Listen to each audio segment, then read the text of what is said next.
Hello friends, welcome to the new episode of my channel. আমি Prince. তো আজকে একটা সিনেমা নিয়ে কথা বলবো। এটা মিললে একটা জাপানিজ মুভি, যেটা কিন্তু এখন সারা বিশ্বে রীতিমতো ট্রেন্ডিং।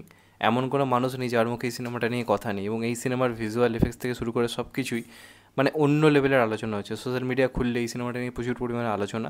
তবে অনেক ধরেই প্ল্যান করছিলাম এই সিনেমাটা দেখবো, কিন্তু সেইভাবে কোনো দেখার উপায় পাচ্ছিলাম না বলে আমার এটার পক্ষে রিভিউ করে ওটা সম্ভব হয়নি।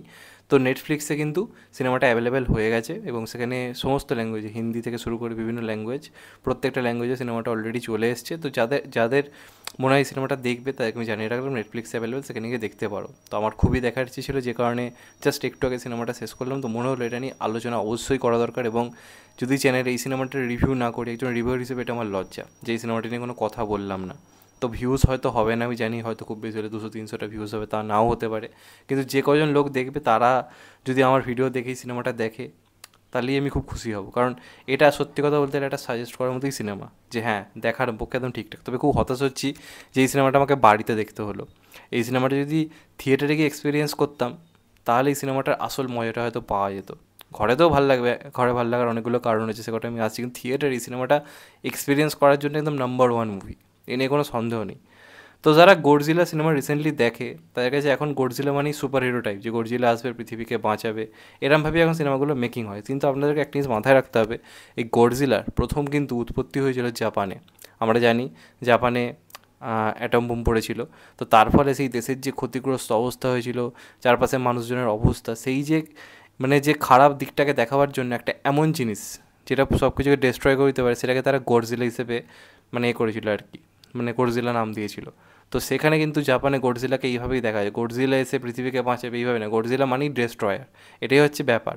পরে যখন আমেরিকা অ্যাডাপ্ট করলো গডজিলাকে, যেটা এখনকার সিনেমাগুলো হচ্ছে গডজিলা ভার্সেস কং, বা আরও যে গডজিলা কাজগুলো হয়, সেখানে দেখবেন গডজিলাকে খুব প্রোটাগনিস্ট হিসেবে ট্রিট করা হয়ে থাকে, যে গডজিলা এসে বাঁচাচ্ছে, সুপার হিরো টাইপ, যেটা এখনকার দর্শক পছন্দ করছে, সেটা অন্য দিক।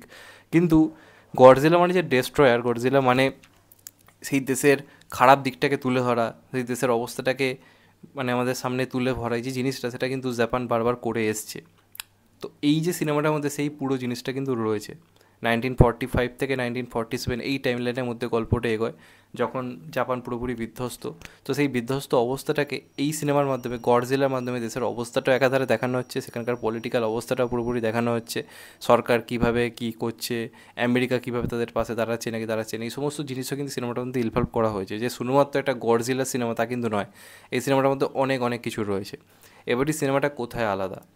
তো প্রথম কথা, এই সিনেমাটার মেকিংটা দুটো জিনিস রয়েছে। প্রথম কথা, গডজিলার যে তাণ্ডব সেটা তো রয়েছে, প্লাস পাশাপাশি এই গল্পটার মধ্যে যে মেন আর কি প্রোটাগনিস্ট, তার একটা ফ্যামিলিগত দিকও রয়েছে, তার সঙ্গে একটা প্রেমের ব্যাপার রয়েছে, তার একটা বাচ্চা রয়েছে। সেই যে ইমোশনাল দিকগুলো সিনেমাটার মধ্যে ভরপুরভাবে রয়েছে, যাদের সঙ্গে কাজ করছে তাদের সঙ্গে বন্ধুত্ব, এই জিনিসগুলো রয়েছে।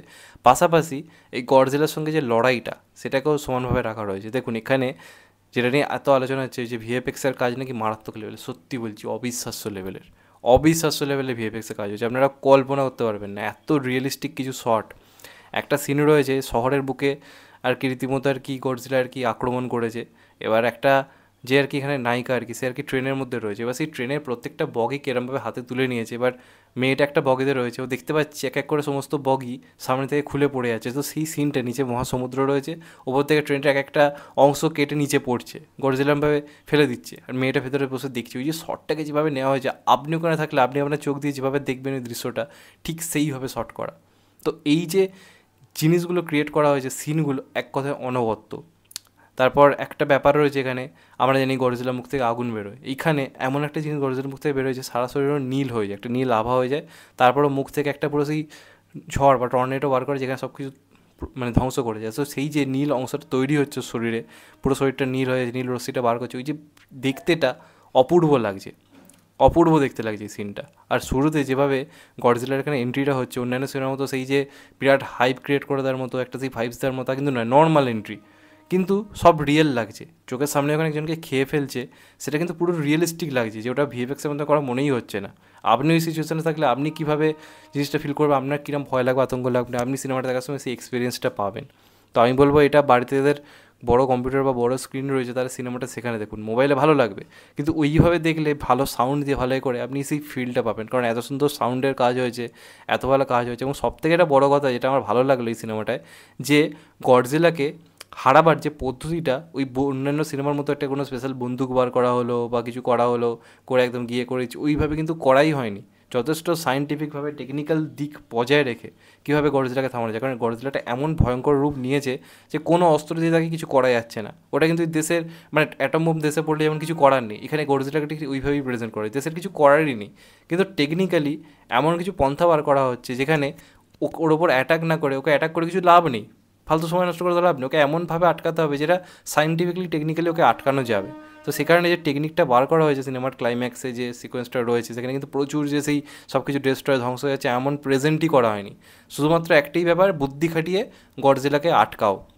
এই যে জিনিসটা যেভাবে ক্রিয়েট করা হয়েছে সিনটার মধ্যে বিরাট যে ডেস্ট্রয় সবই ধ্বংস হয়ে যাচ্ছে তা কিন্তু না, কিন্তু আপনি এনজয় পাচ্ছেন, কারণ সায়েন্টিফিকলি টেকনিক্যালি ওকে আটকাবার চেষ্টা করা হচ্ছে, যেটা প্র্যাকটিক্যালি দেখানো হচ্ছে একদম রিয়েলভাবে, সেটা কিন্তু দারুণ করেছে। তো গডজিলা নিয়ে আমি বহু কাজ দেখেছি, আমি খুব পছন্দ করি গডজিলা নিয়ে কাজ, কিন্তু এটা হতে পারে সিনেমাটার মধ্যে এন্টারটেনমেন্ট ভ্যালু হয়তো ওইগুলোর থেকে খানিকটা হলে কম, পুরোপুরি যে যেরকম গডজিলা মুভি আপনার থেকে অভ্যস্ত সেরকম হয়তো নয়, কিন্তু আপনার সিনেমাটা ভালো লাগবে, কারণ এত রিয়েলিস্টিক ওয়েতে বানানো এবং জাপানিজ ইন্ডাস্ট্রি যেভাবে কাজটাকে ক্রিয়েট করতে পেরেছে সেটা সত্যি প্রশংসার জায়গা রাখে। তো আমি বলবো এটা একটা মাস্ট ওয়াচ মুভি। হিন্দিতে চাইলে হিন্দিতে দেখতে পারো, অন্য ল্যাঙ্গুয়েজ চাইলে অন্য ল্যাঙ্গুয়েজ দেখতে পারো, নেটফ্লিক্সে অ্যাভেলেবেল হয়ে গেছে। আমি দেখে জাস্ট আমার মানে দুর্দান্ত লেগেছে, তোমাদেরকে আমি রেকমেন্ড করলাম এই সিনেমাটা আজকে।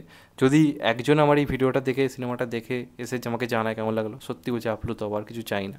আমি জানি এটা ভিউজ খুব কম, আমার চ্যানেলে হলিউড সিনেমার রিভিউ খুব মানে খুব কমও করি, ওই কারণে আমি অনেক অনেক হলিউড সিনেমা দেখি, কিন্তু আমি জানি করলে স্বাভাবিকভাবে ভিউজ খুব কম হয় হিন্দি সাউথ বা বাংলা সিনেমার থেকে, তখন করতে ইচ্ছে হয় না সত্যি কথা বলতে গেলে। একটা সিনেমা দেখলাম সময় নষ্ট করে দেশে রিভিউ করার পর যদি সেরকম ভিউজ না হয় কোথাও একটু হতাশা কাজ করে, যে কারণে অনেক অনেক হলিউড সিনেমা দেখেছি, সব আমি রিভিউ আমার পক্ষে করা হয়ে ওঠেনি। অনেকে ভাবে আমি হলিউড কাজ দেখি না এরকম ভাবে, কিন্তু দেখি, রিভিউ সবটা করা হয়ে ওঠেনি। এই সিনেমাটা দেখে মনে হলো হ্যাঁ করা উচিত। আমি জানি এটাতে ভিউজও খুব কম হবে, তাও আশা করব কিছু লোক দেখবে, তারা এসে অন্তত সিনেমাটা দেখুক, সিনেমাটা দেখে এসে একটা ভালো এক্সপিরিয়েন্স তারা নিক এবং আমাকে একটা অন্ততপক্ষে জানাক যে তাদের কেমন লাগলো, এটাই বলার। যাই হোক, ভালো থেকো সবাই, চ্যানেলটা নতুন হলে চ্যানেলটা সাবস্ক্রাইব করে দিও and get the bell icon. ভালো থেকো সবাই, টেক কেয়ার, নমস্কার, আবার দেখা হবে। এখন তো ভাই সবাই ভালো থেকো, নমস্কার, টেক কেয়ার, আবার দেখা হবে।